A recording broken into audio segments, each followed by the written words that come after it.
The fluorescent lights hummed overhead as Captain Marcus Webb leaned back in his chair, that familiar smirk playing across his lips. The Pentagon conference room was filling up slowly, officers trickling in for the Z900 briefing, and Marcus had already claimed the best seat, right at the center of the table where everyone could see him. His uniform was immaculate, each ribbon perfectly aligned, the gold oak leaf cluster on his shoulder catching the light just right. He'd spent 15 minutes that morning making sure of it. Across from him sat Lieutenant Josh Martinez, fresh-faced and eager, barely 2 years out of the academy. The kid was nervous. You could see it in the way his fingers drummed against his coffee cup, in the way his eyes kept darting to the door. Marcus recognized that look. He'd worn it himself once, back when he actually cared what people thought. "First time at a joint operations briefing?" Marcus asked, his voice carrying that practiced tone of casual authority. Josh nodded quickly.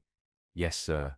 I'm still getting used to how things work at this level." Marcus chuckled, low and knowing. "Stick with me, Lieutenant.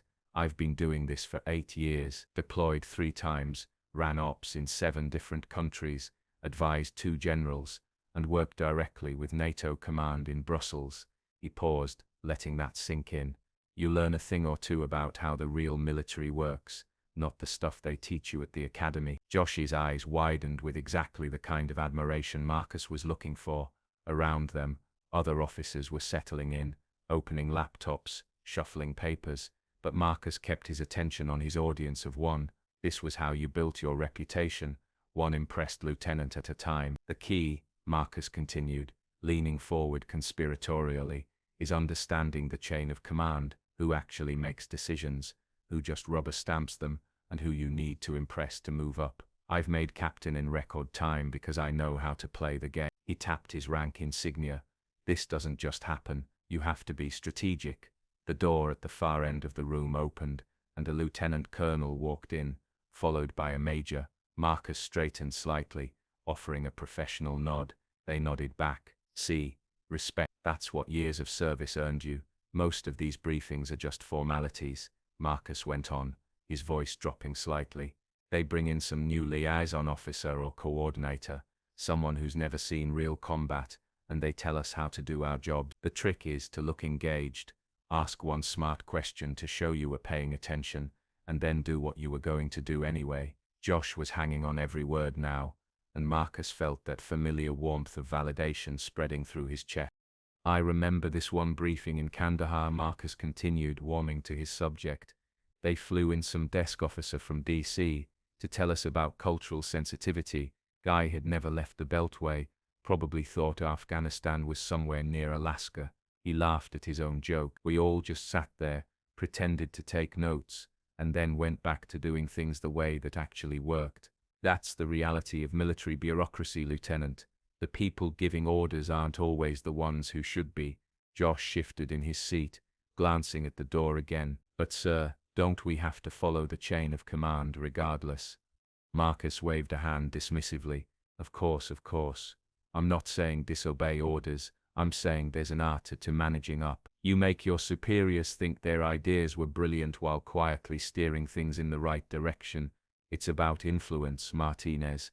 Real power isn't always about rank." More officers had filled the room now, maybe 20 in total, representing different branches and specialties. Marcus recognized a few faces, nodded to a couple he'd worked with before. The energy was changing, people were settling in, conversations dying down, something was about to happen. A colonel stood at the head of the table, checking his watch. "We'll begin in 2 minutes, he announced. "We're waiting for one more." Marcus leaned back again, crossing his arms. "See, this is what I mean. Someone's late, and we all have to wait. Probably some staffer who thinks their time is more valuable than everyone else's." But Josh wasn't listening anymore. His attention was fixed on the door, and there was something in his expression, recognition maybe, or was that concern? Marcus followed his gaze just as the door opened again. She entered without fanfare, without the usual assistant or aide trailing behind. No announcement, no introduction needed. The woman who walked into that conference room carried herself with the kind of quiet authority that made people straighten in their chairs, without realizing they were doing it. She was maybe 40, dark hair pulled back in a regulation bun, her uniform crisp and adorned with ribbons that told a story. Marcus found himself suddenly, uncomfortably trying to read. Combat Action Ribbon, Bronze Star with Valor, Purple Heart. His eyes kept moving, counting, calculating. Afghanistan Campaign Medal, Iraq Campaign Medal, Joint Service Commendation, and there, on her collar, Lieutenant Colonel, silver oak leaf. Marcus felt something cold start to form in his stomach. She moved to the head of the table with economical grace, setting down a thin folder, her eyes sweeping the room with the kind of assessment that came from years of reading situations, reading people, reading threats. When her gaze passed over Marcus, it didn't linger, didn't pause, just moved on like he was one more piece of furniture to catalogue and dismiss. "Good morning," she said, her voice clear and carrying natural command. "I'm Lieutenant Colonel Sarah Chen. As of EO 600 this morning, I've assumed command of the Joint Special Operations Task Force, coordinating all cross-branch tactical operations in the Middle East theater." The room went completely still. Marcus felt his throat tighten, felt the smirk sliding off his face like ice melting in the sun. Joint Special Operations Task Force. Those weren't just words, they were a hammer coming down. That task force oversaw everything, every operation, every deployment, every mission brief that came through this building for that entire region. She wasn't some liaison officer, she wasn't some desk coordinator flying in to check boxes. She was the commander.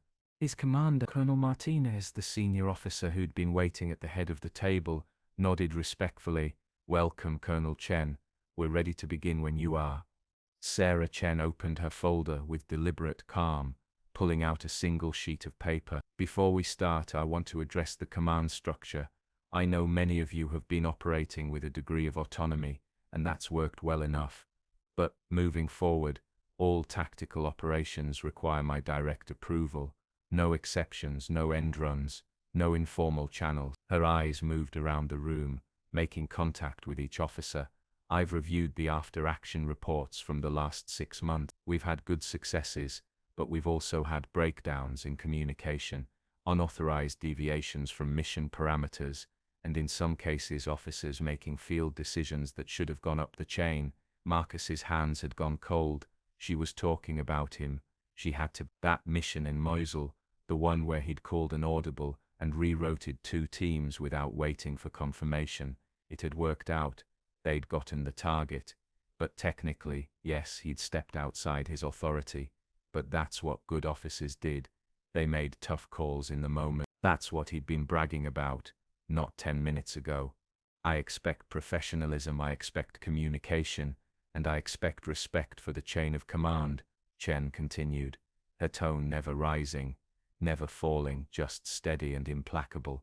"If you have concerns about an order, you bring them to me. If you think you have a better approach, you bring it to me. What you don't do is operate like you're running your own private military." She paused, letting that sink in. The silence in the room was absolute. Marcus could hear his own heartbeat in his ears, could feel sweat starting to prickle at the back of his neck despite the air conditioning.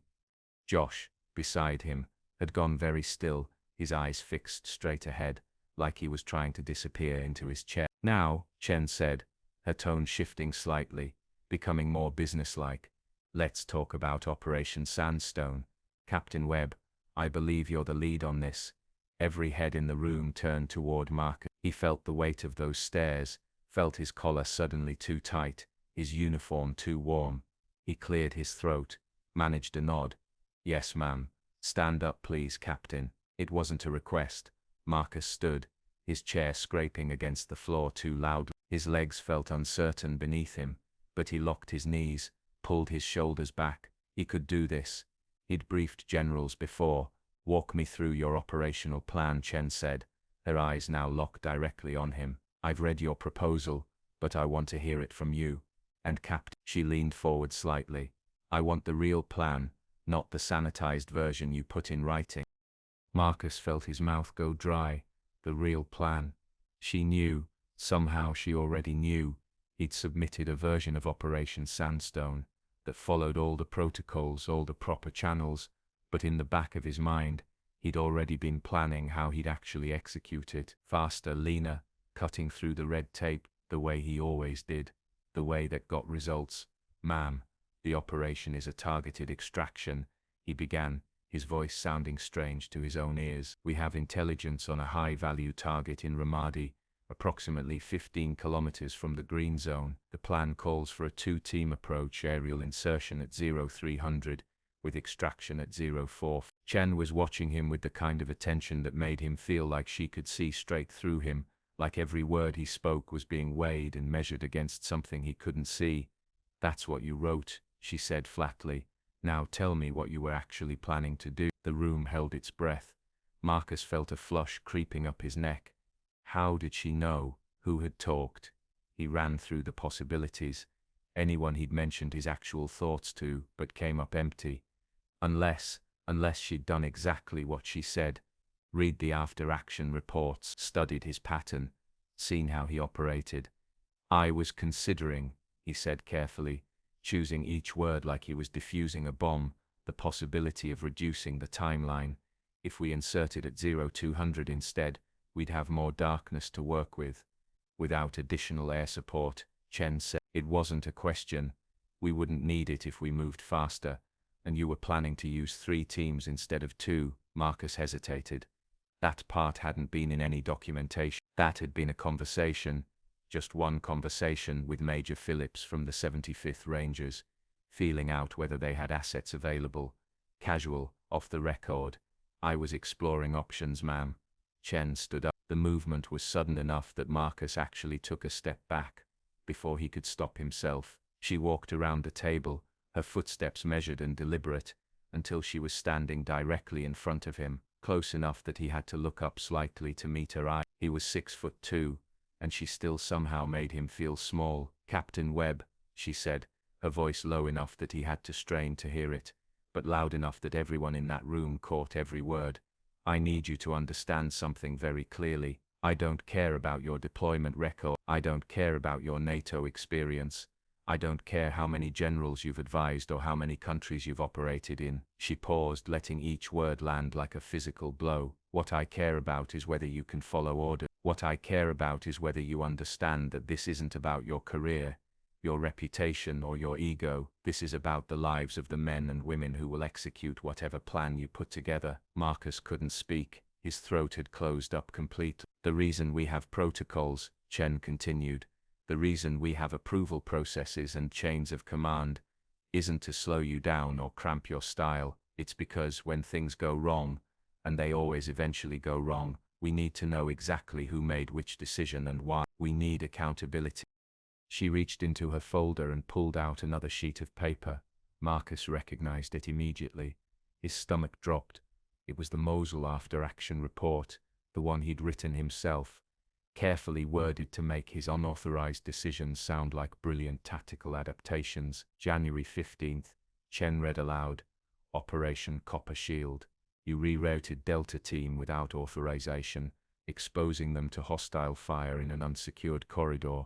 3 soldiers were injured. You reported it as an unavoidable tactical adjustment." She looked up at him. "It was avoidable, Captain.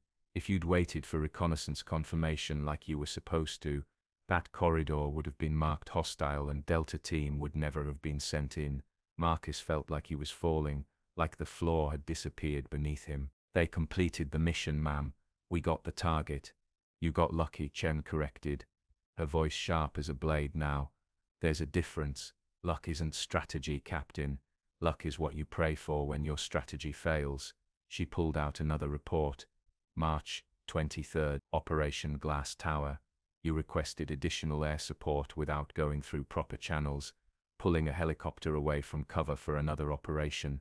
That operation had to be delayed by 6 hours, compromising its effectiveness." "I made a judgment call," Marcus said, finding his voice finally, defensive and raw. "That's what officers do in the field. Officers follow orders," Chen shot back. "They operate within their authority. What you did was decide you knew better than everyone else, that the rules didn't apply to you because you'd gotten results before." She stepped closer. "I've read your entire file, Captain Webb. I've talked to officers you've served with. Do you know what I found? A pattern. You're talented. You're intelligent, you're capable, but you're also arrogant. You think experience gives you the right to ignore protocol. You think your track record earns you special privileges. Marcus wanted to argue, wanted to defend himself, but the words wouldn't come. Everything she was saying was true, and hearing it laid out like this, cold and clinical and undeniable, made him see himself in a way he never had before. He'd thought he was being bold. He'd thought he was being effective. There are officers who bend rules to get results, Chen said, her voice dropping lower, more intense. And then there are officers who get people killed because they thought they were smarter than the system. The line between those two is thinner than you think. And Captain, you've been walking it for too long. She held up one more paper. Marcus didn't recognize this one. This is a reassignment order. Effective immediately. You're being removed from Operation Sands. You'll be transitioning to a logistic coordination role for the next 6 months, working under Major Reynolds. You'll learn how operations are planned, how intelligence is gathered, how decisions move through proper channels. You'll learn patience, Captain, and humility. The room was spinning. Logistics coordination. That was a desk job. That was career suicide. That was where they sent officers who'd screwed up, where they sent people to either learn their lesson or wash out completely. Ma'am, Marcus managed, his voice barely above a whisper. Please, I can do better. Give me another chance. Chen's expression didn't change. This is your other chance, Captain. The alternative is a formal reprimand in your permanent record and possible reduction in rank. Major Reynolds is expecting you at 1400 hours. Marcus stood there for another second, frozen, unable to process what had just happened. Then his body moved on autopilot. He gathered his papers with hands that shook slightly, managed a weak "yes, ma'am," and walked toward the door. Every step felt like moving through concrete. Behind him he could feel every eye in that room watching, judging, witnessing his humiliation. The door closed behind him with a soft click that sounded like a gunshot. The hallway was empty, fluorescent lights stretching away in both directions, and Marcus stood there trying to remember how to breathe. 8 years of service, of deployments, of putting his life on the line, and it had just been stripped away in less than 10 minutes. He'd walked into that room as a respected captain, someone junior officers looked up to, someone with a future. He was walking out as a cautionary tale. His phone buzzed, a message from Major Reynolds. Heard you're joining my team. See you at 1400. Bring a notepad and a better attitude. Marcus wanted to throw the phone against the wall. He wanted to march back into that conference room and tell Chen exactly what he thought of her and her rules and her protocols. He wanted to scream, but he didn't do any of those things, because somewhere, underneath all the anger and humiliation and wounded pride, a small voice was telling him that she was right. The door opened behind him. Josh stepped out, his face pale, his eyes avoiding Marcus's. Sir, I'm sorry. I didn't know she was going to. It's fine, Lieutenant. Marcus cut him off, his voice flat. Go back inside. You don't want to miss the briefing. Josh hesitated. Is there anything I can do? Marcus laughed, bitter and sharp. Yeah, learn from this. When you get to my rank, remember that it doesn't make you invincible. Remember that confidence and arrogance look the same from the outside. Remember that everyone answers to someone. He started walking, not sure where he was going, just needing to move. Josh called after him, Captain, for what it's worth, I still think you're a good officer. Marcus stopped, turned back. The kid meant it. You could see it in his face. He was trying to be kind, trying to salvage something from the wreckage. Thanks, Martinez, Marcus said quietly, but a good officer follows orders. A good officer respects the chain of command. I forgot that. Don't make the same mistake. He turned away again and kept walking. The Pentagon was a maze of corridors, 5-sided and interconnected, and right now that felt appropriate.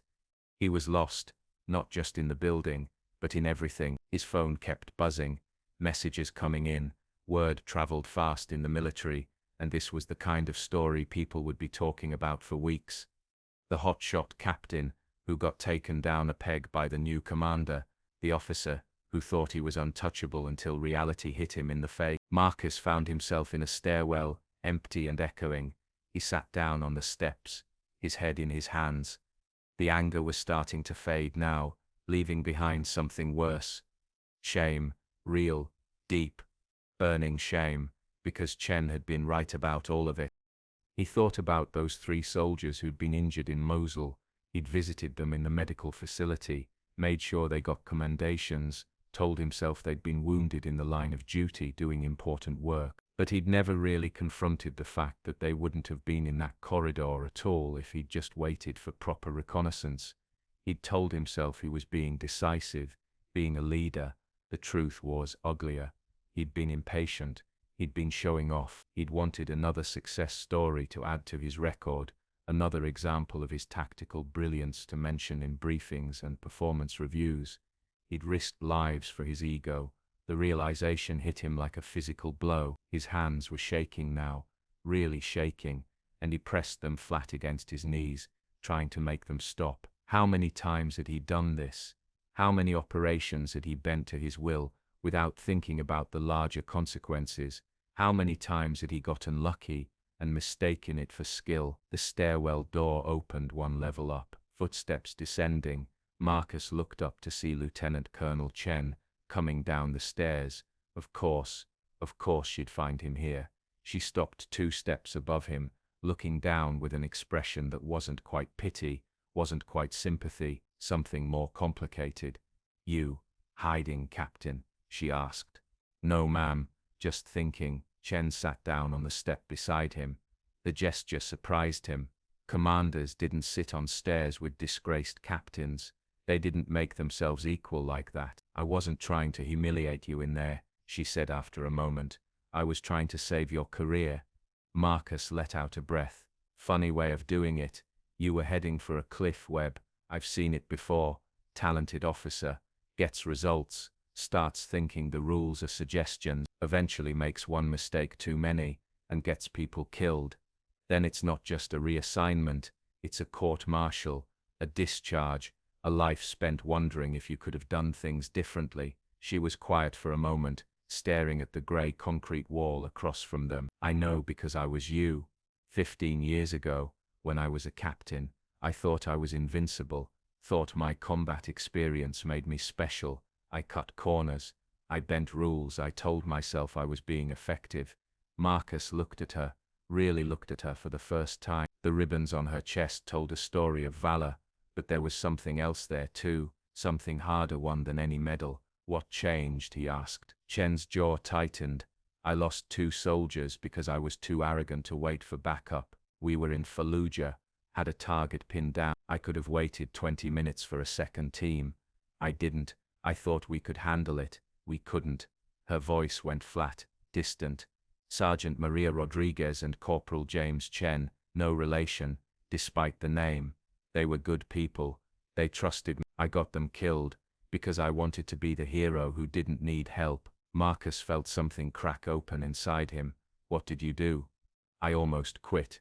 Put in my resignation. Figured the military was better off without me." Chen turned to face him. "My commanding officer, Colonel Anderson." She refused to accept it. "She gave me a choice. Resign in disgrace, or stay and learn to be the officer those soldiers deserved. So I stayed.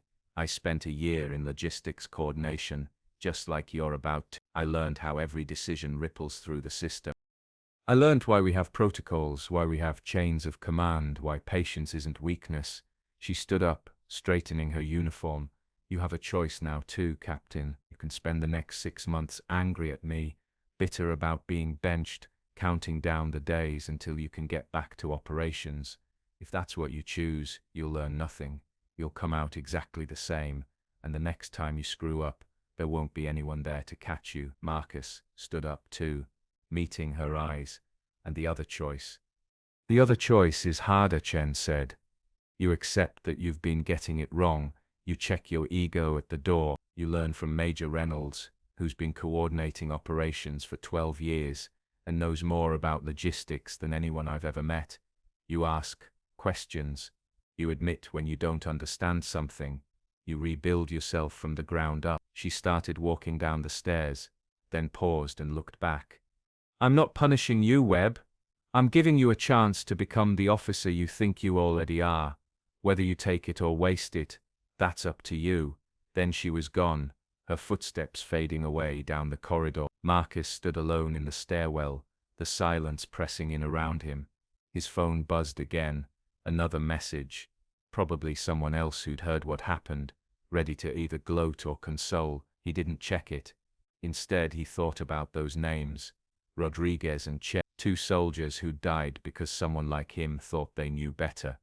He thought about the 3 wounded in Mosul. He thought about all the times he'd gotten lucky and convinced himself it was skill. He thought about Josh Martinez, sitting in that conference room, and whether the lieutenant would learn the right lessons from today. Marcus took a deep breath, pulled out his phone, and opened his notes app. He started typing. Things I need to learn. 1. Patience. 2. Protocol, how to listen. 4. How to ask for help. 5. Why the rules exist. He stared at the list for a long moment, then added one more line. 6. How to be worthy of the rank I carry. At 1400 hours, Marcus Webb walked into Major Reynolds's office. His uniform was still perfect, his bearing still professional, but something fundamental had shifted. When Reynolds looked up and asked if he was ready to learn, Marcus didn't make excuses or explain himself or try to charm his way into a better position. He just said, "Yes, sir, I am." It would be 6 months before Marcus got back to operational command.